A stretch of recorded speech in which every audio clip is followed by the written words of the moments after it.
saya, buat kami, keluarga, ini adalah sebuah tragedi kemanusiaan. Apapun agamanya, kita semua kalau merasa dirinya beragama, kita merasa bahwa apapun yang kekerasan yang dilakukan oleh aparat terhadap sipil, apalagi di tempat ibadah, itu suatu hal yang patut untuk kita tentang. Ya kan, tidak mungkin kemudian kita mendukungnya, kita harus menentang itu. Apalagi itu kemudian akhirnya memicu perang yang akhirnya memakan korban.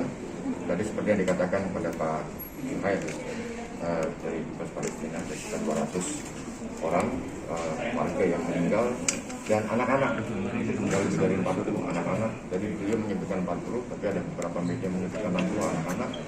Dan sampai hari ini tidak ada tempat yang aman di kota di Gaza. Bahkan tempat-tempat yang vital itu juga dihancurkan. Jadi intinya pokoknya ini adalah sebuah pembantaian, ini adalah sebuah tragedi kemanusiaan. Mari teman-teman semuanya, saya di sini ada di sini sengaja memberikan support kepada para korban, terutama mereka yang agamanya beragama Islam seperti saya. Jadi masyarakat Palestina, warga Muslim Palestina, anak-anak terutama, keluarga yang tidak berdosa, tidak bersalah. Itu kami akan mensupport sekuat tenaga kami. Dan saya mengajak para teman-teman semuanya, warga Muslim semuanya untuk melakukan apa yang bisa kita lakukan buat mendukung mereka. Itu saja. Ya betul. Terus terang saya dan Mas Anung sudah jarang sekali berani keluar rumah di masa pandemi ini untuk datang ke satu tempat yang cukup ramai orang yang kita juga tidak tahu kondisinya aman atau tidak, disuap atau tidak. Tapi khusus untuk hari ini, karena kita berdua mau mencoba memberikan bantuan secara maksimal apa yang bisa kita berdua lakukan untuk Palestina. Saya bersuara, mungkin saya punya kemampuan di media sosial, saya berbicara di situ.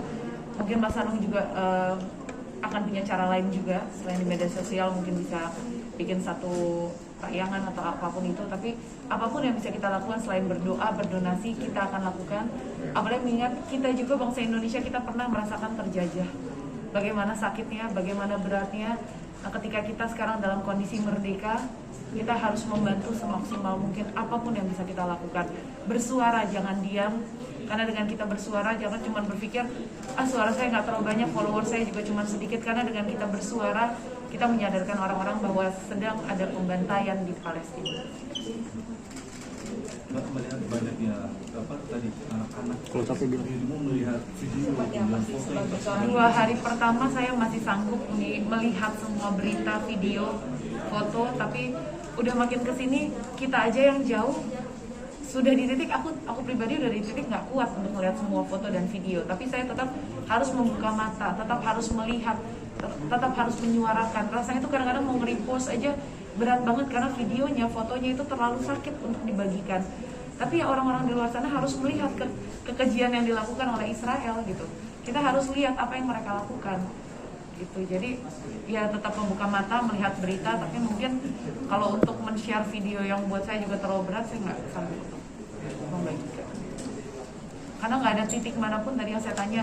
Mungkin kan ketika lagi ada satu tempat konflik, biasanya ada satu titik buat berlindung supaya aman, kita bisa ke daerah tersebut. Tapi di Palestina tidak ada satu daerah pun yang bisa dijamin aman bahwa di situ tidak akan diserang oleh Israel. Jadi mereka benar-benar tidak punya tempat berlindung. Jika ada kesalahan sudah pernah membayangkan? Saya sudah pernah membayangkan sholat di masjid di Al-Aqsa, dan itu sebenarnya sudah cita-cita saya. Karena di situ kan saya ingin melihat secara langsung seperti apa. Kan itu kan negeri para nabi kan. Jadi juga ada berbagai macam agama juga di situ. Jadi saya ingin melihat sejarah, saya tunjukkan sejarah. Jadi sejarah Al-Aqsa, kiblat pertama, kemudian sejarah umat Kristiani juga ada di situ, dan juga umat Yahudi juga di situ. Saya pengen ke sana karena saya memang merasa pengen melihat secara langsung bagaimana negeri para nabi itu ada di sana. Karena saya punya sejarah. Tapi melihat situasi seperti ini juga saya sedih banget. Artinya apa yang bisa saya lakukan, saya pengen saya lakukan. Cuma saya punya keterbatasan. Ya. Jadi yang bisa kita lakukan ya pertama menggalang dana itu pasti ya kan apa yang kita punya insya Allah kita akan berikan gitu kan. Tapi selebihnya ya saya hanya mengajak teman-teman semuanya dalam video ini saatnya, karena diam adalah sebuah kejahatan sekarang. Itu saja. Di Indonesia sendiri kan banyak korbannya anak-anak. melihat anak sendiri seperti nggak sih gitu. Yang jelas ya Mas Anung sekarang mau membuka mata anak-anak saya bahwa di belahan dunia lain ada anak-anak yang hidupnya seperti itu, hidupnya tidak selalu nyaman, mereka lagi di tengah-tengah perang. Ini penting buat saya membuka mata anak-anak saya supaya mereka, satu, mereka bersyukur mereka ada di tempat yang seperti ini. Terus kedua, saya pengen menumbuhkan rasa empati kepada anak-anak saya. Apa yang mereka bisa lakukan? Saya sebagai orang tua, saya bersuara, kita berdoa. Anak-anak juga akan punya caranya sendiri untuk membantu. Jadi penting buat saya membuka mata anak-anak saya. Jangan beranggapan anak kecil nggak perlu tahu, tapi buat saya anak-anak saya harus tahu apa yang sedang terjadi di dunia dan apa yang bisa mereka lakukan dengan cara mereka. Itu yang supaya empati itu tumbuh. Anak-anak Indonesia harus punya rasa empati yang tinggi karena kita tinggal di negara yang sangat beragam. Jadi mereka harus ada perasaan itu sejak kecil. Itu tugas kita sebagai orang tua, menumbuhkan empati pada anak-anak. Iya, dan juga menyadarkan bahwa kita hidup di Indonesia dengan sebuah pernyataan yang sangat luar biasa bahwa kemerdekaan ialah hak segala bangsa. Kemerdekaan adalah hak segala bangsa. Jadi bukan hanya kemerdekaan adalah hak Indonesia, tapi hak segala bangsa. Artinya kalau kita sudah meyakini bahwa itu adalah menjadi undang-undang dasar negara Indonesia, saya bersama anak saya, bersama keluarga dan masyarakat semua yang ada di Indonesia, kita harus mewujudkan kemerdekaan bersama-sama. Karena itu makanya ini penting saya suarakan, saya ajarkan kepada anak saya ingatkan, kamu orang Indonesia, Indonesia itu punya undang-undang dasar yang mengatakan bahwa kemerdekaan adalah hak segala bangsa. Itu aja. Tapi ada filter tersendiri nggak sih Kak?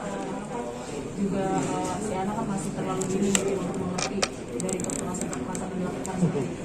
Setidaknya menyadarkan bahwa kemerdekaan, kebebasan itu adalah sebuah anugerah. Itu saja cukup. Tidak perlu harus kita melakukan provokasi. Oh, di sana adalah orang kafir, ini adalah orang saudara kita. Tidak perlu seperti itu, gitu kata saya. Tapi adalah manusia dengan manusia yang lain saling menyakiti. Tiba-tiba rumah kamu didatangin orang, tadinya mau numpang sebentar, akhirnya kemudian merampas, pengen menguasai rumah kamu. Apa yang harus kamu lakukan?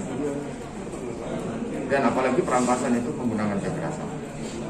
Kalau saya, itu yang saya tekankan, gitu loh. Jadi kemerdekaan, kebebasan, semua milik hak umat manusia, termasuk anak-anak saya, termasuk anak-anak yang ada di Palestina.